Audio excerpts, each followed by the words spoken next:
রাসূল সাল্লাল্লাহু আলাইহি সাল্লাম তার লিডারশিপ কোয়ালিটিগুলো কেবলমাত্র ওহীর মাধ্যমে পেয়েছিলেন তা না, বরং তিনি বংশীয় সূত্রেও তার পূর্বপুরুষদের থেকে লাভ করেছিলেন। আজকের পর্বে আমরা তার পূর্বপুরুষদের মধ্যে থেকে এমন ৩ জন ব্যক্তির কথা দেখব, যারা ছিলেন তাদের সময়ে তৎকালীন সমাজে নেতৃত্ব গুণে প্রসিদ্ধ। প্রথম যে ব্যক্তির কথা বলবো তিনি হলেন কুসাই বিন কিলাব। এবং এই কুসাই বিন কিলাব এতটা প্রসিদ্ধ ব্যক্তি ছিলেন, যখন রাসূল সাল্লাল্লাহু আলাইহি সাল্লাম নবুয়ত পেলেন, তিনি দাওয়াত দেওয়া শুরু করলেন, তখন কুরাইশরা প্রথম দিকে তাকে এসে বলতো, যদি কুসাই বিন কিলাব কবর থেকে উঠে এসে তোমাকে সত্যায়ন করে তাহলে আমরা তোমাকে বিশ্বাস করব। তাহলে কুসাইয়ের ব্যাপারে তাদের যে আস্থার জায়গাটা বা তাদের যে সম্মানের জায়গাটা কোথায় ছিল আমরা এখান থেকে বুঝতে পারছি। তো কুসাই বিন কিলাব কে ছিলেন? কুসাই এর মানে কুসাইয়ের আগমনের পূর্বে মক্কায় কিন্তু কুরাইশরা বিভিন্ন জায়গায় ছড়িয়ে ছিটিয়ে থাকতো। তাদের কোনো কেন্দ্রীয় থাকার জায়গা ছিল না যে একসাথে থাকবে এমন। তো কুসাই প্রথম এই ছড়িয়ে ছিটিয়ে থাকা কুরাইশদেরকে সে একত্রিত করলো এবং একত্রিত করে সে হারামের ভেতরে তাদেরকে বসতি স্থাপন করে দিল। তো এর পূর্বে হারামের ভেতরে কিন্তু মানুষ থাকতো না। তো যখন কুসাই রাতারাতি হারামের মধ্যে একটা বসতি স্থাপন করলো, তখন লোকজন খুব অবাক হয়ে গেল এবং অনেকে রেগে গেল। তো কুসাই চিন্তা করলো যে এদের মন দখল করতে গেলে যেটা করতে হবে সেটা হচ্ছে কাবার রক্ষণাবেক্ষণ এবং হাজিদের খেদমত। তো কুসাই প্রচুর অর্থ খরচ করলো, মক্কার প্রবেশ পথে পথচারীদের জন্য খাবার এবং পানীয়ের ব্যবস্থা করলো, হাজিদের জন্য খাদ্য পানীয় থাকা, মানে হজের মৌসুমে তাদের যত খরচ ছিল সবকিছু ফ্রি করে দিলে এবং সবকিছু সে নিজে বহন করত এবং এভাবে নানামুখী পদক্ষেপ সে গ্রহণ করলো। তার মধ্যে অন্যতম উল্লেখযোগ্য একটা ছিল দারুন নাদোয়া প্রতিষ্ঠা করা। অর্থাৎ একটা বলতে পারেন একটা সংসদের মতো এখনকার সময় যদি আমরা চিন্তা করি, এখানে সমাজের গুরুত্বপূর্ণ ব্যক্তিরা একসাথে বসতেন, তারা আইন প্রণয়ন করতেন এবং সমাজের বিভিন্ন গুরুত্বপূর্ণ বিষয় তারা এখানে বসে সিদ্ধান্ত নিতেন। এবং যখন কোনো বাণিজ্য কাফেলা মক্কা থেকে বের হতো বা মক্কায় আসতো, তখন কিন্তু এই দারুন নাদোয়া থেকেই বের হতো, আবার বের হয়ে দারুন নাদোয়াতেই প্রথমে আসতো। অর্থাৎ দারুন নাদোয়া ছিল সমস্ত রাজনৈতিক এবং অর্থনৈতিক সিদ্ধান্তের কেন্দ্রবিন্দু। এই দারুন নাদোয়া প্রতিষ্ঠা করেছিলেন কুসাই বিন কিলাব। এছাড়াও সমাজের মডার্ন আরবানাইজেশন বলতে আমরা যেটা বুঝি যে নগরায়ন, হ্যাঁ, যে একটা শহরের যে পরিকল্পিত শহর ব্যবস্থা, মক্কাকে একটা পরিকল্পিত শহরে পরিণত করার যাবতীয় ব্যবস্থা কুসাই বিন কিলাব করে গিয়েছিলেন এবং তৎকালীন সময়ে তার এই প্রসিদ্ধি দিকে দিকে ছড়িয়ে পড়েছিল। এমন আরেকজন ব্যক্তি হলেন হাশেম, হাশেম বিন আব্দে মানাফ। তিনি ছিলেন আব্দুল মুত্তালিবের বাবা। রাসূল সাল্লাল্লাহু আলাইহি ওয়াসাল্লামের দাদা ছিলেন আব্দুল মুত্তালিব, তার বাবা ছিলেন হাশেম। হাশেমের অন্যতম বড় একটা কৃতিত্ব ছিল যে তিনি কেবলমাত্র একজন ব্যবসায়ী ছিলেন না, তিনি ছিলেন একজন স্ট্র্যাটেজিক থিঙ্কার এবং একজন মানবিক নেতা। হাশেম দেখলেন যে শামে, অর্থাৎ তৎকালীন সিরিয়া সহ আরো কিছু অঞ্চল মিলে এই শামে জিনিসপত্রের দাম অনেক বেশি, কিন্তু সেই একই জিনিসের দাম ইয়েমেনে অনেক কম। তখন তিনি একটা মার্কেট গ্যাপ অ্যানালাইসিস করলেন এবং বুঝলেন যে আমি যদি ইয়েমেন থেকে প্রোডাক্ট কিনে নিয়ে গিয়ে শামে এটাকে সেল করি তাহলে অনেক বেশি দামে বিক্রি করা সম্ভব এবং অনেক প্রফিট করা সম্ভব। এবং তিনি প্রথম এই বাণিজ্য কাফেলার সূত্রপাত করলেন, যে বাণিজ্য কাফেলাগুলো মক্কা থেকে ইয়েমেনে যেত, সেখানে অল্প দামে জিনিসপত্র কিনে আবার শামে গিয়ে সেগুলোকে বেশি দামে বিক্রি করত। এবং আল্লাহ সুবহানাহু ওয়া তাআলা কোরআনের মধ্যে সূরা কুরাইশের মধ্যে যে বলছেন, লি ইলাফি কুরাইশিন ইলাফি রিহলাতাশ শিতাই ওয়াস সাইফ, যে নিশ্চয়ই কুরাইশের এই সামর্থ্য আছে শীত এবং গ্রীষ্মে সফরের।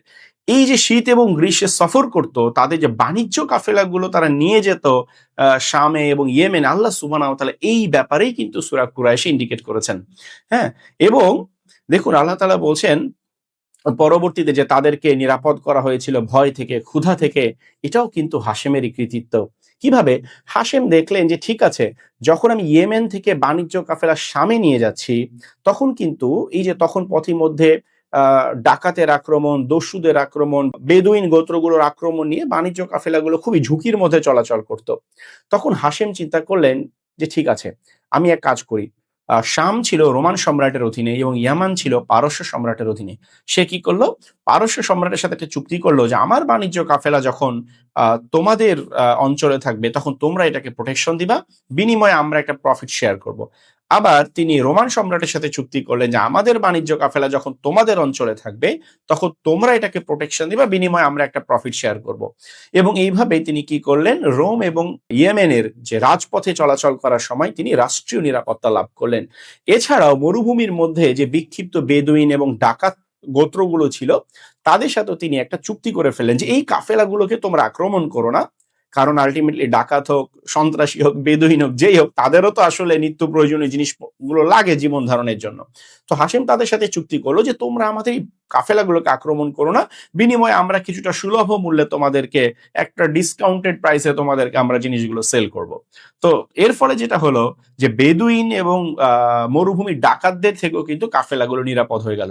এবং এই যে প্রথম হাশেম এই যে কাফেলাগুলো শুরু করলেন, যেটা মক্কা থেকে ইয়েমেনে যেত, সেখান থেকে আবার শামে যেত, এর মাধ্যমে মক্কা কিন্তু একটা ট্রানজিট হাবে পরিণত হলো।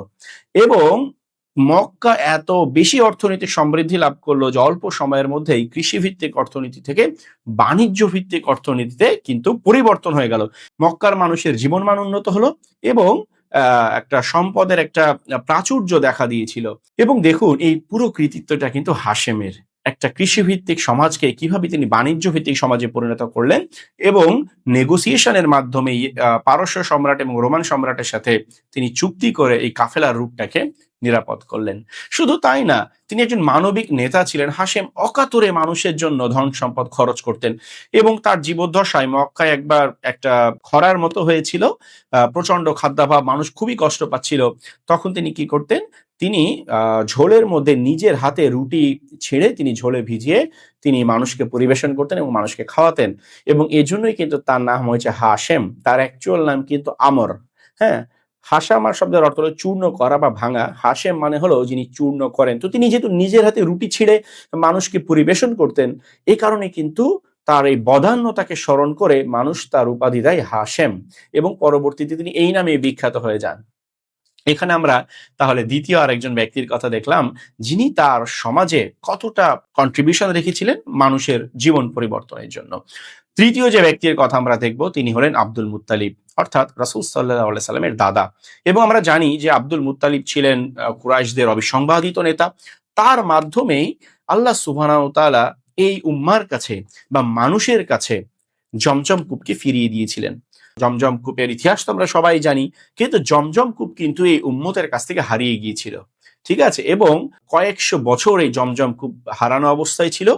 তখন একটা সময় এমন হয়ে গেল যে মানুষ, কুরাইশরা শুধু জানতো হ্যাঁ আমাদের পূর্বপুরুষদের মধ্যে এরকম একটা কূপ ছিল, ইসমাইল তো আমাদের বংশের একজন পূর্বপুরুষ ছিলেন, তার মাধ্যমে এরকম একটা কূপের কথা শুনেছি, কিন্তু এটার কোনো অস্তিত্ব কিন্তু তখন ছিল না। আল্লাহ সুবহানাহু ওয়া তাআলা কি করলেন, আব্দুল মুত্তালিবকে একটা স্বপ্ন দেখানোর মাধ্যমে সেই জমজম কূপ তিনি চিনিয়ে দিলেন। আব্দুল মুত্তালিব মাটি খনন করে জমজম কূপ উদ্ধার করলেন এবং আবার এই জমজম কূপ চালু হয়ে গেল।